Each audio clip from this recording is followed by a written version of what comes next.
Malik bin Anas റളിയല്ലാഹു അൻഹു അവിടുത്തെ ഖബറിനെ കുറിച്ച് ഇമാമുൻ നവവി റളിയല്ലാഹു അൻഹു അവിടുത്തെ തഹ്ദീബുൽ അസ്മാഇ വൽ ലുഗാത്ത് മറുപടി പറയാൻ നിങ്ങൾക്ക് കഴിയില്ല.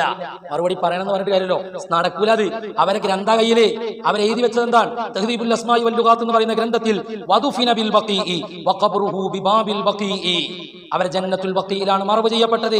ബഖീഇന്റെ കവാടത്തിൽ തന്നെ അവർ മറവിട്ട് കിടക്കുന്നു. വഅലൈഹി ഖുബ്ബ, അവരെ ഖബറിന് ഖുബ്ബയുണ്ട്. ഇമാം നവവി റളിയല്ലാഹു അൻഹു കണ്ട ഖുബ്ബ എവിടെ പോയി വഹാബികളെ? പൊളിച്ചു നീക്കിയില്ലേ നിങ്ങൾ? എന്നിട്ട് ചോദിക്കാം, ഖുബ്ബ എവിടെ? കാട്ടുകള്ളന്മാരായി ഈ ഖുബ്ബകൾ മുഴുവനും പൊളിച്ചു നീക്കിയിട്ട് എന്നിട്ട് ഒരു ഉളുപ്പില്ലാതെ ചോദിക്കുക ഖുബ്ബ എവിടെ? നിങ്ങളെ ഞാൻ കഴിഞ്ഞ വീഡിയോയിൽ പറഞ്ഞതുപോലെ ആ വിഴുങ്ങിയ ഇരുമ്പലക്ക ഉണ്ടല്ലോ, അത് മറക്കാൻ ചുക്ക് വെള്ളം മതിയാവില്ല, അത് മുയച്ച് കാണുന്നുണ്ട്. മഹാനവറുകൾ തന്നെ പറയുന്നു, മഹാനായ അഖീൽ ബിൻ അബീ ത്വാലിബ് റളിയല്ലാഹു അൻഹുവിന്റെ ഖബറിനെ കുറിച്ച് വഖബ്റുഹു മശ്ഹൂർ, മഹാനവറുകളും ബഖീയിലാണ് മറവിട്ട് കിടക്കുന്നത്. അവിടുത്തെ ഖബർ പ്രസിദ്ധമാണ്. അലൈഹി ഖുബ്ബ, ആ ഖബറിനും ഖുബ്ബയുണ്ട്. ഫീ അവ്വലിൽ ബഖീഇ, ബഖീഇന്റെ കവാടത്തിന്റെ ഭാഗത്ത് തന്നെ കാണാൻ കഴിയും. എവിടെ പോയി അഖീൽ ബിൻ അബീ ത്വാലിബ് റളിയല്ലാഹു അൻഹുവിന്റെ ഖബറിന്റെ ഖുബ്ബ? ആര് കൊണ്ടുപോയി? ആ ചരിത്രങ്ങൾ എഴുതി വെച്ചത്. എന്നിട്ട് നാണവും മാനവും അത് ചോദിക്കുക എവിടെ ഖുബ്ബ? ആ ഖുബ്ബന്റെ പാരമ്പര്യം എവിടെ? നിങ്ങൾ പൊളിച്ചു കളഞ്ഞത് ഈ സമൂഹത്തിൽ നിന്ന് മറച്ചു വെക്കാമെന്ന് വിചാരിച്ചെങ്കിൽ 1000 വട്ടം ഞങ്ങളത് പറയും. ഈ സമൂഹം അറിയണം ഇത്.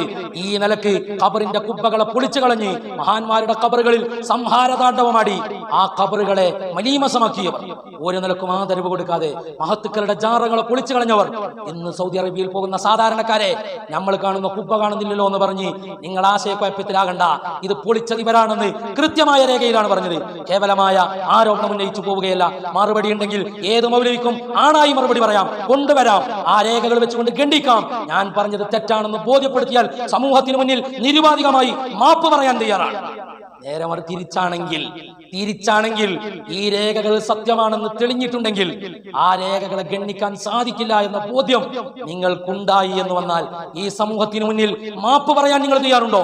മുസ്ലിം ഉമ്മത്തിനെ രക്തക്കളി കൊണ്ട് ഈ മുസ്ലിം ഉമ്മത്തിനെ പന്താടിയതിന് മാപ്പ് പറയാൻ തയ്യാറുണ്ടോ? മഹാന്മാരുടെ മക്ബറുകൾ പിടിച്ച് സംഹാരതാണ്ഡവമാടിയതിന് മാപ്പ് പറയാൻ തയ്യാറുണ്ടോ? ഈ സമൂഹത്തെ തെറ്റിദ്ധരിപ്പിച്ചതിന് മാപ്പ് പറയാൻ തയ്യാറുണ്ടോ? അതാ ചോദിക്കാനുള്ളത്. ഇബ്രാഹിം ഇബ്നു അബിൽ ഖാസിം മുഹമ്മദുർ റസൂലുള്ളാഹി സ്വല്ലല്ലാഹു അലൈഹി വസല്ലം, അവിടുത്തെ പുണ്യമോൻ, ആ പൊന്നുമോൻ, ആ മോന്റെ ഖബറിനെ കുറിച്ച് എന്താ പറഞ്ഞത്? വദുഫിന ഫിൽ ബഖീഇ, അവരെയും മറവ് ചെയ്യപ്പെട്ട് ബഖീഇലാണ്. വഖബ്റുഹു മശ്ഹൂറുൻ, അവരെ ഖബർ മശ്ഹൂറാൻ. അലൈഹി ഖുബ്ബ, ആ ഖബറും ഖുബ്ബ ഉണ്ടായിരുന്നു. മുത്തുനബി സ്വല്ലല്ലാഹു അലൈഹി വസല്ലം തങ്ങളുടെ പൊന്നാര മോന്റെ ഖബർ പോലും വിടാതെ ആ ഖബറിൽ പോലും നിങ്ങളെ വൃത്തികേട് ചെയ്ത സമൂഹമേ, മറുപടി പറയണം. നിങ്ങൾക്ക് ഖുബ്ബയുടെ ചരിത്രം ഞാനൊന്ന് പഠിപ്പിച്ചു തരാം. മഹാനായ ഇമാമുന ശാഫിഈ റളിയല്ലാഹു അൻഹു, ഞങ്ങളെ ഇമാം, ഈ സമൂഹം നെഞ്ചേറ്റിയ ഇമാം, എന്താണ് അവരെ ഖബറിനെ കുറിച്ച് പറഞ്ഞത്? ഇന്നും അവരെ